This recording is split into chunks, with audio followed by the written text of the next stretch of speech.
Friends, in this audio video tutorial, or we can say audio video speech, I am going to explain some things which are very much important for civil engineers. So it may require for design purpose, or it may require during the site execution work, or it may require for planning work. So these are the most important things which are explaining, where I am explaining here in this audio video. So listen carefully and watch carefully this video to have some knowledge about the basic knowledge of the civil engineering. So here, safe permissible loads on brick masonry. In this tabular form I have given safe permissible load on brick masonry. Brick masonry in mud, brick masonry in cement mortar first class, then lime mortar, then ordinary brickwork in cement mortar, ordinary brickwork in lime mortar, and their safe bearing load. Now safe permissible load on stone masonry.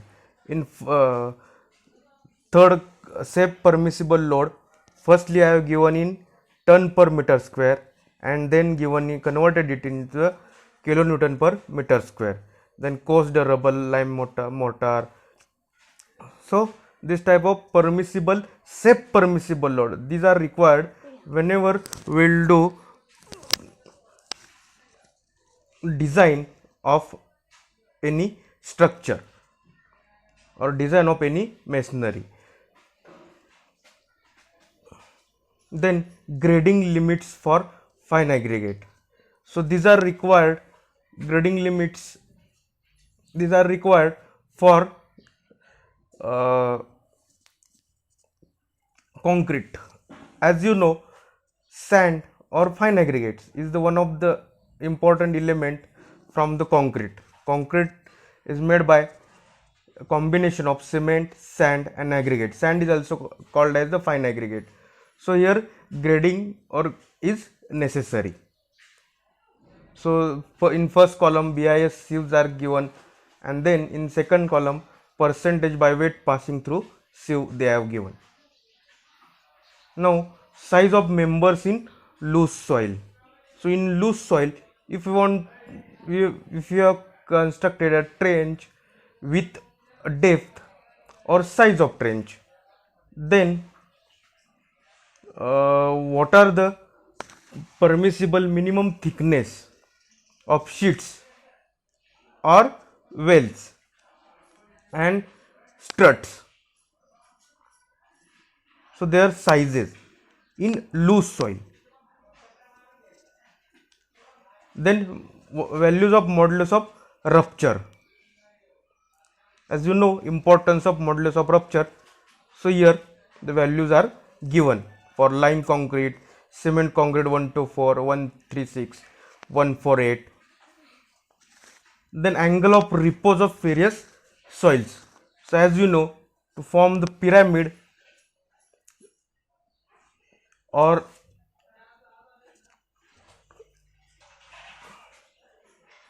we require angle of repose for various soils. So these are given in degrees for different types of soils. Now maximum safe bearing capacity of various soils.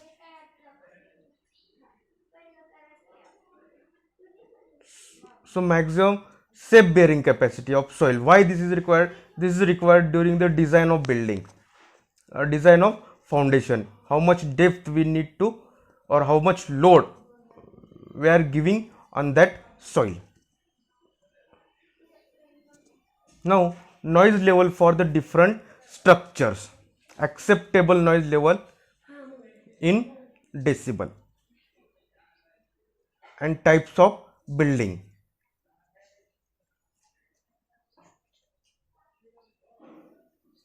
Now depth of exploration. Depth of exploration. In second column description given, and in third column depth of exploration given. If the adjacent footing with clear spacing less than twice the width, then 1.5 times the length, depth of exploration. So these are required during design.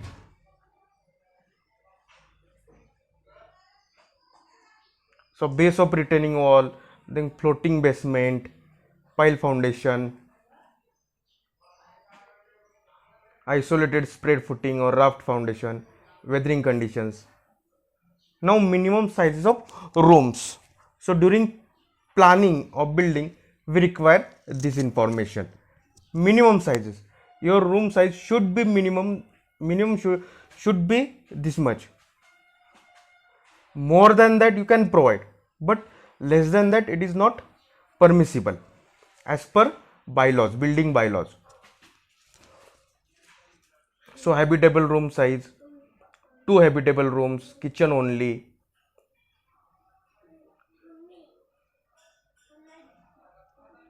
kitchen cum dining room, bathroom, water closet,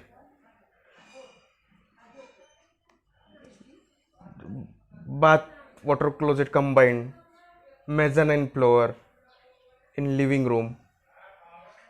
So these are the minimum area requirement and minimum sizes. One of the sizes given and other size you can calculate by this area.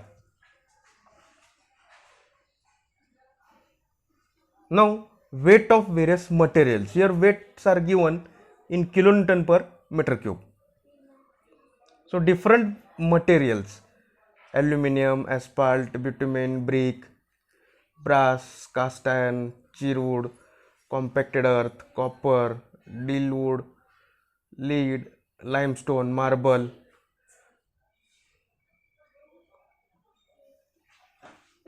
Portland cement, salwood, teak wood, steel,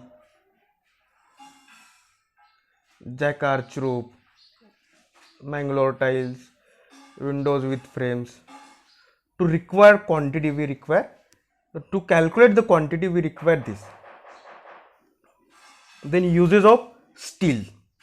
So here there are 3 types of steel: mild steel, medium carbon steel, high carbon steel or hard steel. Carbon content is given and their uses, where to use based on carbon content and based on their capacity, the uses are given. Now comparison of load bearing structure with frame structure. As you know, load bearing structure is where the walls also take part in the transferring the load, taking the load. In frame structure, as you know, RC structures where frame or skeletal structure we can say, they are having the elements like slab, beam, column. Same elements are having here in framed structure or skeletal type structure. Walls doesn't have any meaning. They are just the divided partition walls, or they are just the dividing one room from the other. So they directly not take part in the transferring the load. Load transfer is different. So load bearing structure is suitable for only for up to 3 story, but framed structure or skeletal structure suitable for many floors we can construct. So now comparison between AC sheet and GI sheet. So which to be preferred?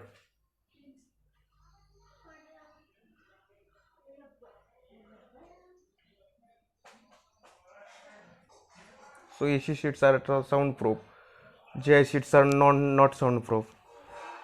AC sheet do not corrode, GI galvanized iron sheet they corrode. Asbestos concrete sheet, AC sheet, asbestos concrete sheet.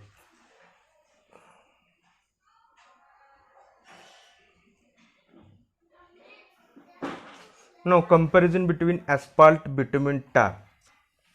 There are types of bitumen, different types of bitumens. So in the second column the items are given, then asphalt, bitumen, tar. their properties are given here in this tabular form, their difference between them or comparison, and based on that study we'll see which one to be used for which purposes.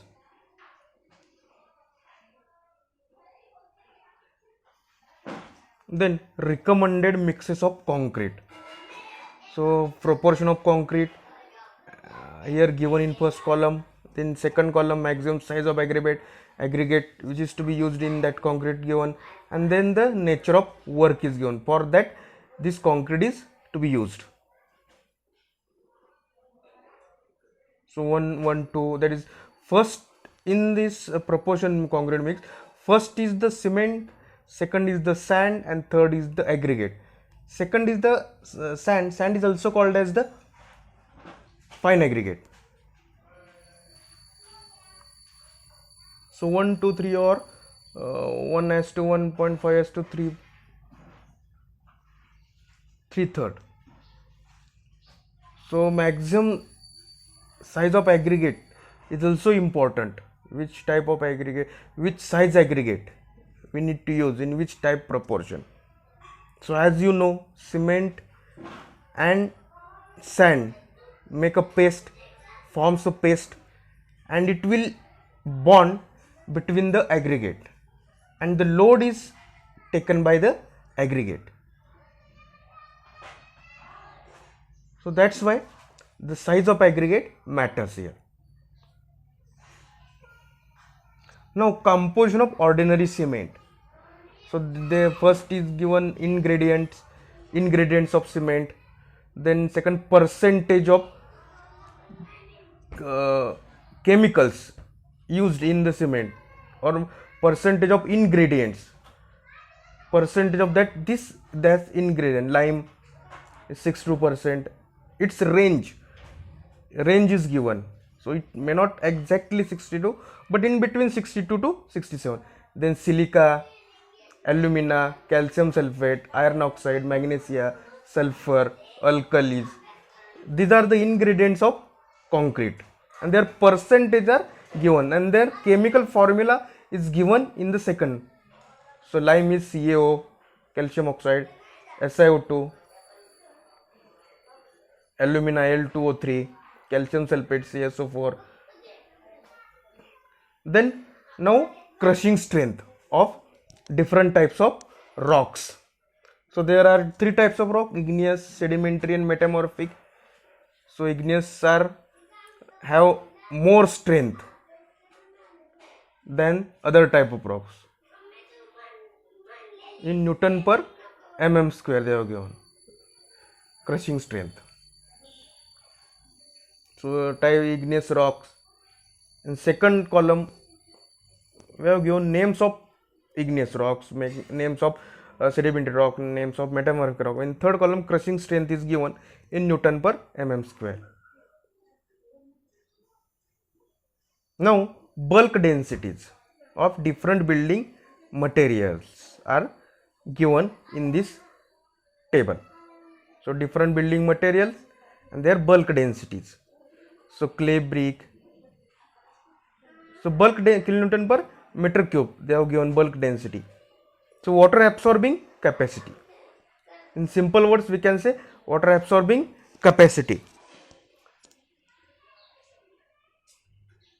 so that we can use that much water after construction by using these materials. Now recommended slumps of concrete. So some slump means why slump is required for to check for concrete, or why this slump is required, because slump means it is the ease by which we can have use of concrete, and how or for which type of structure it will be used, and how it should be workable. and based on the structure we have different slumps or different types of concretes and their different slumps. So slump gives the workable condition of that concrete. So there are concrete to be vibrated, then slump should be like this. Concrete for road construction, slump should be this. Then mass concrete, slump should be in between 25 to 50 mm. Concrete for tops of parapet, pier, slab, walls that are horizontal. Normal RCC work. Concrete for arch and side walls of tunnel. So based on the thickness of member and based on the type of member, whether it is vertical or whether it is horizontal or type of work, so its workability condition depends on the slump.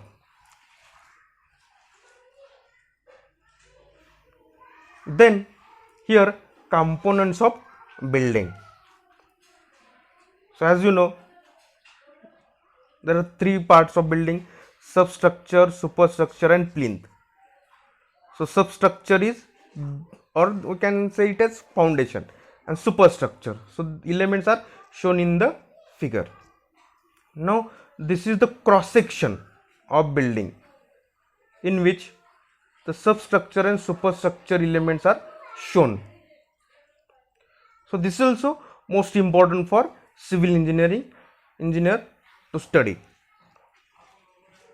So if you like the video, please do share it and subscribe the channel for such more fruitful videos, because this video, as you know, this video will give you a knowledge, or we can say it's a pocket diary type video. It's a pocket diary type video, because this information is this is the basic information every civil engineer must know. So thank you for watching the video.